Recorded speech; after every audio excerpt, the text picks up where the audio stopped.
humid weather, warm water, big waves, and a really strong rip current. Add it all up and you get a busy day for lifeguards. We'll show you how things went today at Wind and Sea. The next steps for the Midway Rising development, the town hall meeting tonight. Could this be the sound of the future of firefighting? I have more on one company that wants to use sound waves instead of water to put out fires. Postal union members and people in the community rally against the closure of a Barrio Logan post office. They worry this is just the first of many.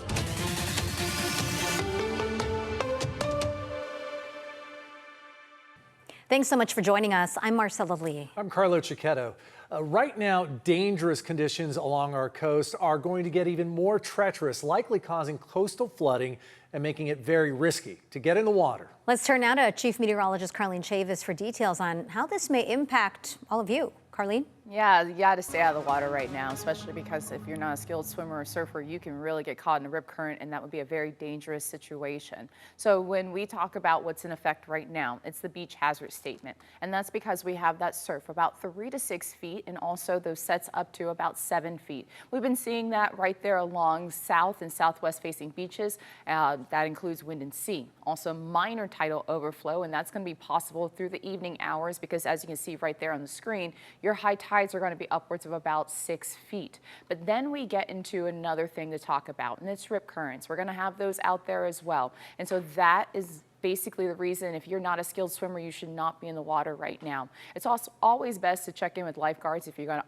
be out there. Just check in and see where some of the trouble spots are. And if you do get caught in a rip current, do not panic. Swim parallel shore to get yourself out of it. It's going to increase even more as we go into tomorrow with another alert that goes into effect, and also coastal flooding because of the full moon on Wednesday. We'll go ahead and take a look at your complete forecast coming up. Back to you. Thanks, Carlene.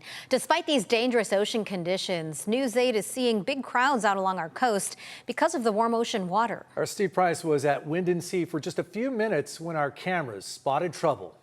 With our hot and humid conditions, beaches getting more packed as the day goes on, and that is definitely keeping lifeguards here at Wind and Sea busy. Yeah, busy day out here in sunny San Diego. So much for the quiet before the storm.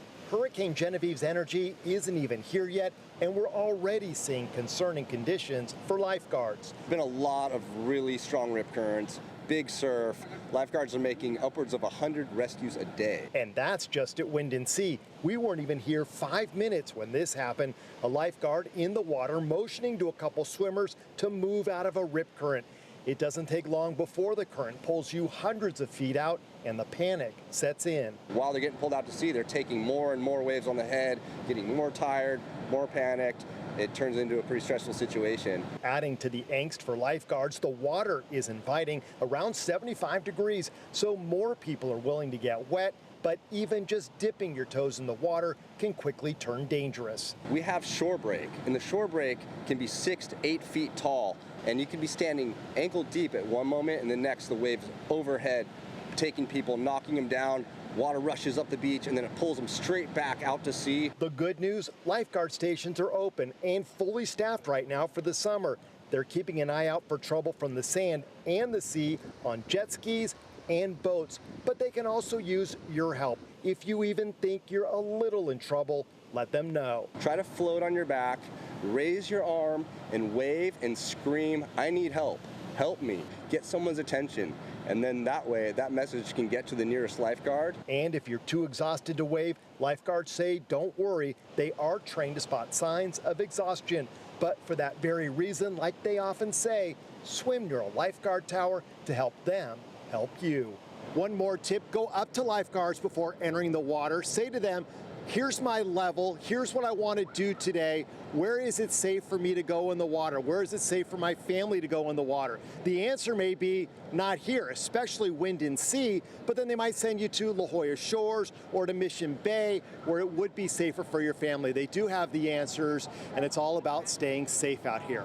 We'll send it back to you in the studio. As always, you can find an extended weather forecast on the CBS 8 app, and you can stream it now for free. Despite legal challenges and a divided community, the developers of Midway Rising are still looking to move forward. The project aims to transform the sports arena site into a new mixed-use hub with more than 4,000 housing units, parks, and a new entertainment center.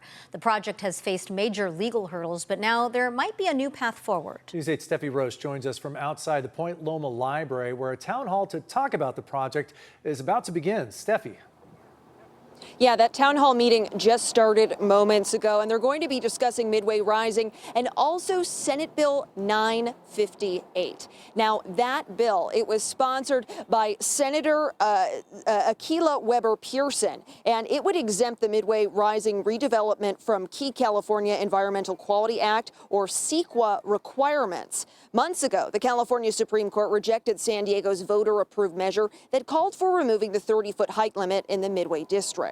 The court ruled the city, which supports the development, failed to fully disclose the environmental impacts of taller buildings. Now, SB 958 would use the Midway Rising specific plan as the framework to provide a CEQA exemption, narrowing what opponents could challenge in court and taking legal challenges based on environmental analysis deficiencies off the table.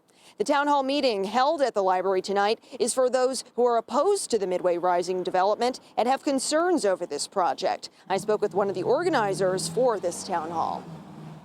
And that's what tonight you'll see is some of the experts coming together, the communities that are impacted coming together to talk about what the issues are, because the electeds haven't. Meanwhile, tonight I also reached out to the developers for Midway Rising and the city of San Diego. I'm still waiting to hear back from those parties, but I'm going to have more on this tonight at 9 and 11. For now, reporting live from Point Loma, I'm Steffi Roche, News 8. Thanks, Steffi. City leaders are still dealing with backlash after more than a dozen restrooms in Mission Bay Park were closed. Community members are frustrated. They say it has created an unsanitary environment and it's driving away visitors. Councilman Raul Campillo sent a memo to San Diego Mayor Todd Gloria earlier this month, pushing him to reopen the restaurants. Recurring funding source, it's called the general fund. It's your tax dollars. If we reduced city staff and middle managers just a little bit more, we could have bathrooms for people at Mission Bay Park instead of, frankly, smelling the disgusting smell you see outside the closed restrooms where people can't hold it and just go on the side. Restrooms, not restaurants, excuse me. But Mayor Todd Gloria disagrees. He says it would be premature to commit resources today.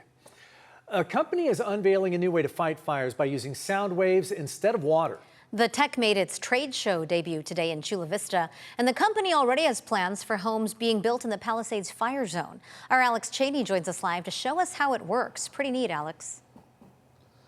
Very neat, Marcella. So no water, no sprinklers, just sound. I spoke to the owners of Sonic Fire Tech today. They told me that their new technology is going to be using sound waves inside of homes to put out fires faster than before.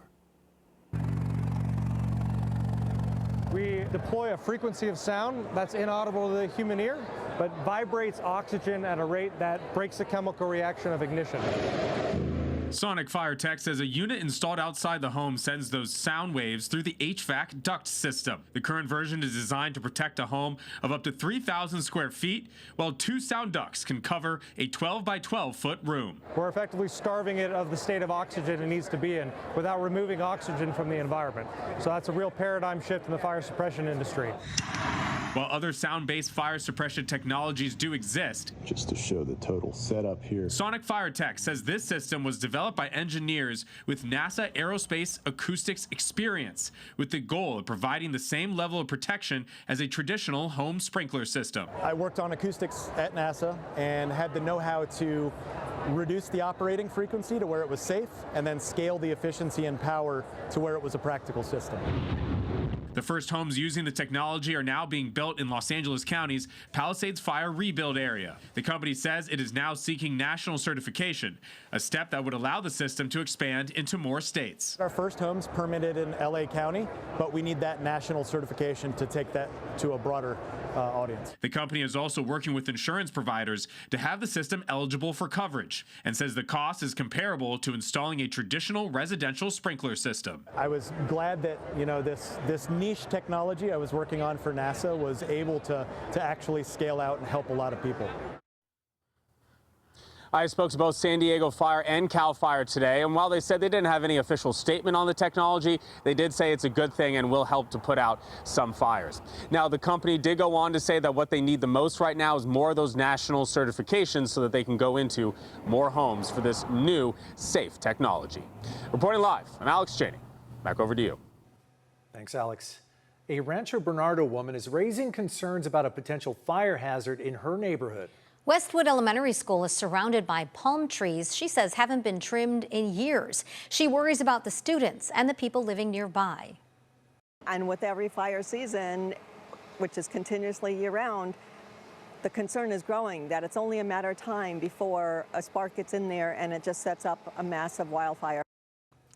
Working for you, we learned that the Poway Unified School District actually owns the properties that the trees are on. District leaders say agreements from the 1970s transferred maintenance responsibilities to the HOA at the time.